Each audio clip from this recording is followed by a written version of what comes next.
I'd like to begin with a fact, a simple yet shocking fact. It is this: a flood tide of filth is engulfing our country in the form of newsstand obscenity and is threatening to pervert an entire generation of our American children. We know that once a person is perverted, it is practically impossible for that person to adjust to normal attitudes in regard to sex. Yet much of this material has been described as an illustrated, detailed course in perversion, abnormal sex, crime, and violence. It is also a fact that no matter who buys this material, 75 to 90% of it ends up in the hands of our children. Now, you might ask yourself, why this sudden concern? Pornography and sex deviation have always been with mankind. This is true. But now consider another fact. Never in the history of the world have the merchants of obscenity, the teachers of unnatural sex acts, had available to them the modern facilities for disseminating this filth. High-speed presses, rapid transportation, mass distribution, all have combined to put the vilest obscenity within reach of every man, woman, and child in the country. In the past few years, this obscenity traffic and salacious newsstand literature have become increasingly worse, not only in content, but in volume. This traffic continues to increase and flourish for one reason. It is big business, profitable business for the mercenary persons who produce it, and for its more than 800 distributors. The United States Supreme Court has described it as dirt for dirt's sake. We describe it as dirt for money's sake. Obscene literature is a $2 billion a year business. That's $2 billion. Through this material, today's youth can be stimulated to sexual activity for which he has no legitimate outlet. He is even enticed to enter the world of sadists, masochists, and other sex deviants. The psychiatric terms for these unnatural sex acts are unknown to most decent adults in our country.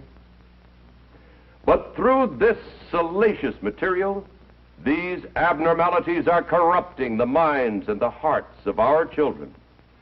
Perversion for profit. Here is the most vicious, the most insidious feature of these publications. They constantly portray abnormal sexual behavior as being normal. They glorify unnatural sex acts. They tell youngsters that it's smart, it's thrilling, it provides kicks to be a sadist and every other kind of deviant. The Military Chaplains Association of the United States, practically every major fraternal, civic, and religious organization, the juvenile court judges, the Federal Bureau of Investigation, innumerable psychiatrists, sociologists, and psychologists attribute the moral decay among our people in very large part to the obscene and pornographic literature so prevalent in our society. This moral decay weakens our resistance to the onslaught of the communist masters of deceit. A major factor that makes youngsters prime targets for this printed filth is the natural curiosity of youth about the mysterious force of sex. Yet, on virtually every newsstand is a welter of misinformation which can wreck them for life. And it is important to realize that even if you knew that your own children would never, under any conditions, buy or read this material, if you knew this, and you can't know this, you must realize that they are constantly exposed to those who do read this material and who might be triggered into compulsive acts of sex violence. As I said before, the most insidious feature of these publications is that they glorify crime and ridicule law and authority. Vice is presented as fun. This warped idea of fun has contributed to the fact that 1 out of every 20 children born in the United States last year was illegitimate. The rate of illegitimacy has been steadily climbing, and the care of these children costs taxpayers $1 billion a year in government aid. This does not take into account the human misery or suffering that cannot be measured in dollars and cents. What these publications promote as fun has helped to increase the spread of venereal disease in this country. Reported syphilis has increased more than 300% in the last 5 years. The increasing crime rate also parallels the increase in obscenity. A vicious crime of violence, murder, forcible rape, or assault to kill is being committed every 3 minutes. The total cost of crime in human waste, misery, tax, and material loss is beyond calculation. Sex-mad magazines are helping to create criminals faster than we can build jails to house them. This $2 billion a year racket is challenging every mother and father in this country and everyone interested in the welfare of our children. The question is this: do you want your children stimulated and driven into an early, unstable marriage before they have had a chance to achieve the economic, educational, and emotional stability necessary for family life? Do you want them to lose all chance of a normal, happy, married life? Opponents to the control of obscene literature state that the circulation of this material is the price we pay for freedom in this country. But the United States Supreme Court does not agree. Smut peddlers do not have the right to contaminate our society. This is a nation of laws, and you and I have a constitutional guarantee to police protection of our welfare.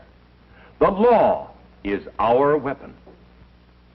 Here in a typical courtroom, a judge is instructing the jury in the case of a smut peddler.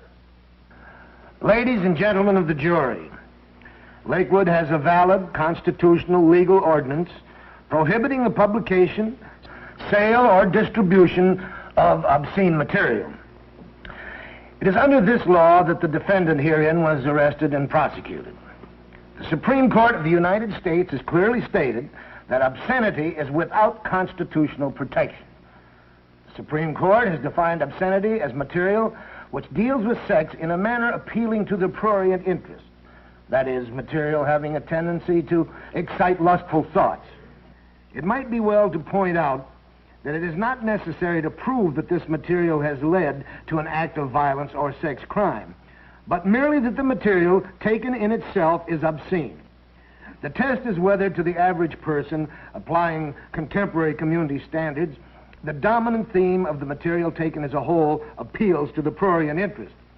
If material meets this test, it is without the constitutional guarantees of freedom of press and speech. Now you, the jury, must apply the test of obscenity to the material distributed by this defendant. You, ladies and gentlemen of the jury, are the sole triers of the facts in this case. The application of this legal test to the evidence is to be made by you and you alone. You, in effect, by your decency, determine the level of morality in this community. You, indeed, are the peers of the community. And so, my friends, the question is whether you consider publications, samples of which you have seen in this film, to be below your community standards. To find the answer, ask yourself these questions. Would you display this material on your living room table? Do you find such material in the living rooms of your friends and neighbors? Would you read stories from these publications to your family or friends?